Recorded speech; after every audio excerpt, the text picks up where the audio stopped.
శ్రీమాత్రే నమః. మనము జూలై మాసంలో రాశి ఫలితాలు కనుక చూసుకున్నట్లయితే అప్పుడు ఉన్నటువంటి గ్రహస్థితి ఏ విధంగా ఉంది అని చూసుకున్నట్లయితే జూలై మాసంలో శని వక్రగతిలో ఉంటున్నాడు కుంభరాశిలో.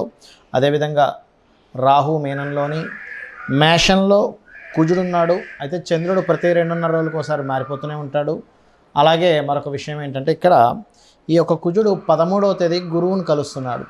ఎప్పుడైతే కుజుడు గురువును కలుస్తాడో కొంచెం ల్యాండ్ రిలేటెడ్ సంబంధించిన విషయంలో మంచి జరిగేటువంటి యోగం, కొంచెం ల్యాండ్స్ రేట్స్ పెరగడం కూడా జరుగుతుంది. అదేవిధంగా ఇక్కడ మనకి మిథునంలో రవి శుక్ర గ్రహాల యొక్క స్థితి, ఆ రవి 15వ తేదీకి కర్కాటకంలోకి రావడము, అదేవిధంగా శుక్రుడు 7వ తేదీ కర్కాటక రాశిలోకి రావడము, బుధుడు కర్కాటక రాశిలో ఉంటూ 20వ తేదీకి మనకి మన సింహంలోకి వస్తున్నాడు. అదేవిధంగా కన్యారాశిలో కేతువు యొక్క సంచారం జరుగుతుంది. ఈ యొక్క గ్రహస్థితిని అనుసరించి ద్వాదశ లగ్నాల వారికి, లగ్నం తెలియని వారి రాశుల వారికి ఏ విధంగా ఉంది అనేటువంటి విషయాలు మనం ఇప్పుడు తెలుసుకుందాం. కర్కాటక లగ్నము, కర్కాటక రాశి. రాశిలో ప్రధానంగా ఇక్కడ ఈ యొక్క బుధుడు యొక్క సంచారం జరుగుతుంది. 20వ తేదీ వరకు రాశిలో బుధుడు యొక్క సంచారం ఉంటుంది కాబట్టి కాస్త వ్యాపారాల కోసమని మీరు ఖర్చు పెట్టడం అనేటువంటి కాస్త ఎక్కువగా చూపిస్తుంది. మరియు అదే బుధరాశులు అంటే మీ యొక్క రాశిలో 7వ తేదీ నుంచి శుక్రుడు వస్తున్నాడు. సో ఇవన్నీ ఏంటంటే కాస్త వ్యాపారం కోసమని రకరకాల ప్రాంతాలు తిరగడము ఇట్లాంటివి కాస్త ఎక్కువగా చూపిస్తుంది. అయితే ఇక్కడ ఈ ధనస్థానంలోకి ఎప్పుడైతే బుధుడు వెళ్తున్నాడో 20వ తేదీ నుంచి ఈ 12వ అధిపతి 2లోకి వెళ్ళడం వల్ల ఇంపోర్ట్ ఎక్స్పోర్ట్ బిజినెస్ చేసేవారికి చాలా బాగుంది. కాకపోతే ఆ యొక్క వాటిల్లో ఒప్పందాలు అగ్రిమెంట్స్ చేసుకునేటప్పుడు కొంత జాగ్రత్తగా ఉండండి.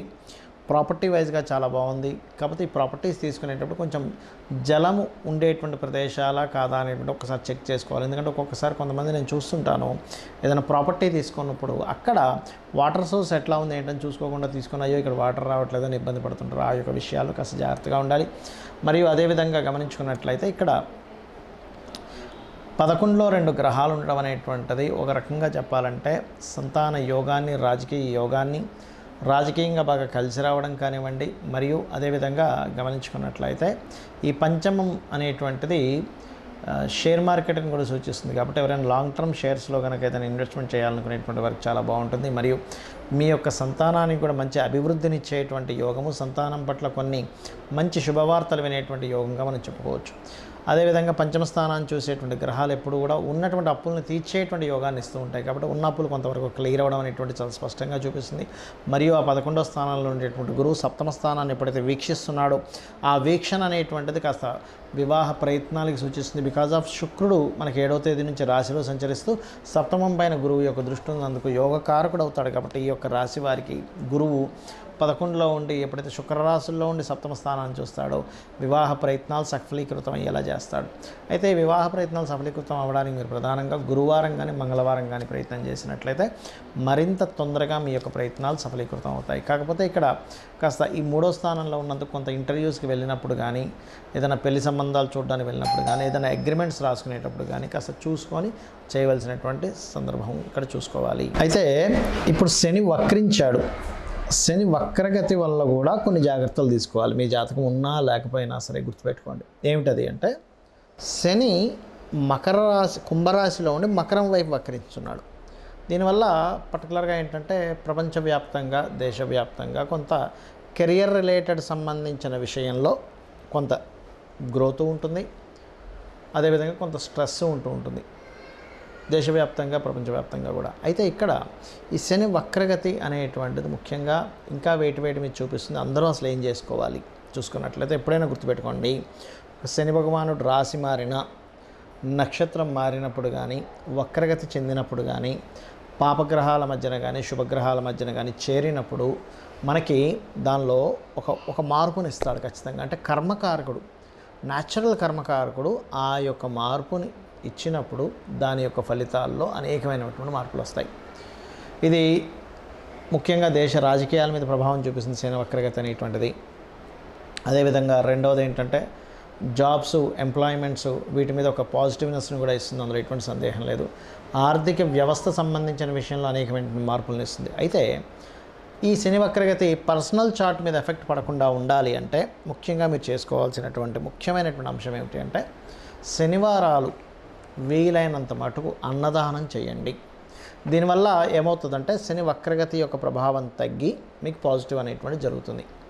అలాగే బెల్లము గోవుకు తినిపించడము, మధ్యాహ్నం పూట నిద్రపోవడం అనేటువంటిది ఎక్కువగా చేయకూడదు. అదేవిధంగా ముసలి వాళ్ళకి, బాగా ఏజ్డ్ పర్సన్స్కి, వాళ్ళకి ఏదైనా మీకు తోచినటువంటి సహాయం చేయడం చేస్తూ ఉన్నట్లయితే ఖచ్చితంగా మంచి ఫలితం వస్తుంది. దీంతోపాటు శని వక్రగతి యొక్క ప్రభావం మీ మీద అస్సలు ఇంక పడకుండా ఉండాలి, కంప్లీట్ పాజిటివ్గా ఉండాలంటే కర్మకారకుడు, ముఖ్యంగా శని భగవానుడు ఆంజనేయ స్వామి ఉపాసన ఎవరైతే చేస్తారో వాళ్ళకి మరింత అనుకూలంగా ఉంటాడు. కాబట్టి ఆ అనుకూలత రావాలంటే రోజు కనీసం 20 నిమిషాలు, ఎక్కువసేపు అక్కర్లేదు, ఓం హరి మర్కటాయ నమః అనే మంత్రం చేయండి, అద్భుతంగా ఉంటుంది. అయితే ఎవరికైనా వాళ్ళ జన్మజాతకంలో శని వక్రించుండి వాళ్ళ గనక కర్మ సంబంధం దానికి వచ్చింది కంప్లీట్గా అన్నప్పుడు ఉద్యోగం, గతంలో చేసిన ఉద్యోగంలోకి వెళ్ళడం అనేటువంటిది ఇస్తాడు. గతంలో ఇంతకుముందు చేశానండి జాబ్, వాళ్ళు మళ్ళీ పిలుస్తున్నారు, ఇటువంటివి వింటూ ఉంటారు, గుర్తుపెట్టుకోండి. అలాగే ఎప్పుడైనా గుర్తుపెట్టుకోండి, గోచార గ్రహాల యొక్క ఫలితం ఒక ఎత్తు అయితే మన personal chart is most important. మన పర్సనల్ చార్ట్లో ప్రస్తుతం నడుస్తున్న మహాదశ ఏమిటి, అంతర్దశ ఏమిటి, దానికి గోచారం ఏమిటి, ఇది పర్టికులర్గా చూసుకోవాలి. అంతేగాని ఎంతసేపు నాకు ఏలినాటి శని ఉంది, అర్ధాష్టమి శని ఉంది, అష్టమి శని ఉంది, అందుకే ఇంత ఇబ్బంది పడుతున్నాను అనుకోవడానికి వీల్లేదు. ఎందుకంటే శని భగవానుడు ఎప్పుడూ బ్యాడ్ అయి ఇచ్చేటట్టయితే ప్రతి ఒక్కరూ శని మహర్దశ రాగానే ఇబ్బంది అయిపోవాలి. గురు మహర్దశ రాగానే బాగుండాలి, శుక్ర మహర్దశ రాగానే బాగుండాలి, బుధుడు రాగానే బాగుండాలి. అలా అవ్వట్లేదు కదా. లాజిక్ ఆలోచించండి. శని భగవానుడు బాగుంటే మంచి ఫలితాలు ఇస్తాడు, గురువు బాగున్నా మంచి ఫలితాలు ఇస్తాడు. కానీ ఇబ్బంది అయితే గురువు గ్రహం అయినా సరే ఇబ్బంది ఇస్తుంది. శుక్రగ్రహం, అందరూ ఏమనుకుంటారు శుక్రదశ వస్తే రాజయోగం అనుకుంటారు. అలా ఏమి ఉండదండి. శుక్రుడు బాగుంటేనే రాజయోగం. నేను మీకు ఒక కనీసం కొన్ని వేల జాతకాలు చూపిస్తా. శుక్రదశ వచ్చినప్పుడు ఇబ్బంది పడ్డ వాళ్ళు కూడా, ఎందుకంటే డిపెండ్ ఆన్ ఆ గ్రహం యొక్క స్థితి ఎలా ఉంది. శాస్త్రంలో చాలా స్పష్టంగా చెప్పబడింది. కాబట్టి ఈ యొక్క విషయాన్ని కంప్లీట్గా తెలుసుకోవాలి మీరు. ఇది తెలుసుకోకుండా మూఢంగా శని వచ్చేసింది పాడైపోతాను, శుక్రుడు వచ్చేసింది బాగుంటాను కాదు. శుక్రుడు పాడైతే శుక్ర సంబంధంగా పాడవుతాడు మనిషి. అంటే స్త్రీ వ్యామోహం కావచ్చు, లేకపోతే ఎక్కువ లగ్జరీ ఖర్చులు పెట్టేసి పాడు చేసుకోవడం కావచ్చు, ఇట్లాంటివి ఇబ్బంది పడుతూ ఉంటాడు. శని గనక పాడైతే కింద వాళ్ళ వల్ల వీళ్ళు ఇబ్బంది పడుతూ ఉంటారు. అంటే వీళ్ళకి సపోర్ట్ చేయాల్సిన సపోర్ట్ చేయకపోవడం. అదే బాగుంటే వాళ్ళ కింద పనిచేసే వాళ్ళ వల్ల వీళ్ళు మంచి రాజయోగాన్ని పొందుతారు. సో ఆ డిఫరెన్స్ అనేది ముఖ్యంగా మెయిన్గా తెలుసుకోవాలి, ఎప్పుడైనా గుర్తుపెట్టుకోండి. అయితే ఇక్కడ ఒక విషయం ఏంటంటే, మీరు మీ యొక్క జన్మజాతకం ఎలాగున్నా కానీ, అందులో ఎన్ని అవయోగాలు ఉన్నా, ఎంత దీనస్థితిలో ఉన్నా ఒకటే గుర్తుపెట్టుకోండి, అమ్మవారిని నమ్ముకుంటూ, చాలామంది భయపడే శనికి సంబంధించిన విషయమే కాబట్టి అమ్మవారిని నమ్ముకుంటూ, అమ్మవారి లలితా సహస్రనామాల్లో ప్రత్యేకంగా ఓం అనాకలిత సాదృశ్య చుబుక శ్రీ విరాజితాయై నమః అనే మంత్రం కనుక చేసుకోగలిగితే ఎటువంటి శని దోషాలున్నా పోతాయి, గుర్తుపెట్టుకోండి.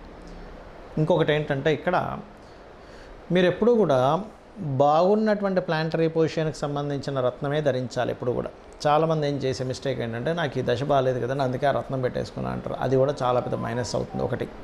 రెండవది, మీకు ఏ గ్రహం అయితే పాడైందో ఆ గ్రహ సంబంధించిన వ్యాపారము, ఉద్యోగాల్లోకి వెళ్తారు, అది కూడా పెద్ద మైనస్ అవుతుంది. మీకు ఏ ప్లానెట్ బాగుందో దానికి సంబంధించిన దాంట్లోకి వెళ్ళండి, అప్పుడు బాగుంటుంది. గురువు బాగున్నాడు, టీచింగ్స్లోకి వెళ్ళండి. బుధుడు బాగున్నాడు, వ్యాపారంలోకి వెళ్ళండి. శుక్రుడు బాగున్నాడు, ఫ్యాషన్ డిజైనింగ్ దాంట్లోకి వెళ్ళండి. చంద్రుడు బాగున్నాడు, ఫుడ్ రిలేటెడ్ దాంట్లోకి వెళ్ళండి. రవి బాగున్నాడు, ఆరోగ్యం దాంట్లోకి వెళ్ళండి. చాలామంది చేసే మిస్టేక్ ఏంటంటే, చంద్రుడు బాగోపోతే వెళ్ళి ఫుడ్ బిజినెస్ చేస్తుంటారు. బాగోలేని చంద్రుడికి సంబంధించిన బిజినెస్ చేస్తే ఏమవుతుంది, మీ లైఫ్ కూడా పాడైపోతుంది. అదేవిధంగా చాలామంది పార్ట్నర్షిప్స్ విషయంలో కొన్ని తప్పిదాలు చేస్తూ ఉంటారు. అవతల వాళ్ళ జాతకం ఎట్లా ఉంది, అసలు వాళ్ళకి ఆ దాని పరంగా ధనయోగం ఉందా లేదా చూసుకోకుండా వీళ్ళకి బాగుంది కదా అని వెళ్ళిపోతారు. అక్కడ ఏమైపోతుంది, వాళ్ళకి బాగోపోవడం వల్ల మీకు కూడా ఇబ్బంది పడుతూ ఉంటుంది, ఎఫెక్ట్ పడుతూ ఉంటుంది, గుర్తుపెట్టుకోండి. మీ వల్ల వాళ్ళకి బాగుంటుంది మళ్ళీ, ఎప్పుడు కూడా గుర్తుపెట్టుకోండి. సో ఇది ముఖ్యంగా జాగ్రత్త పడవలసినటువంటి అంశము.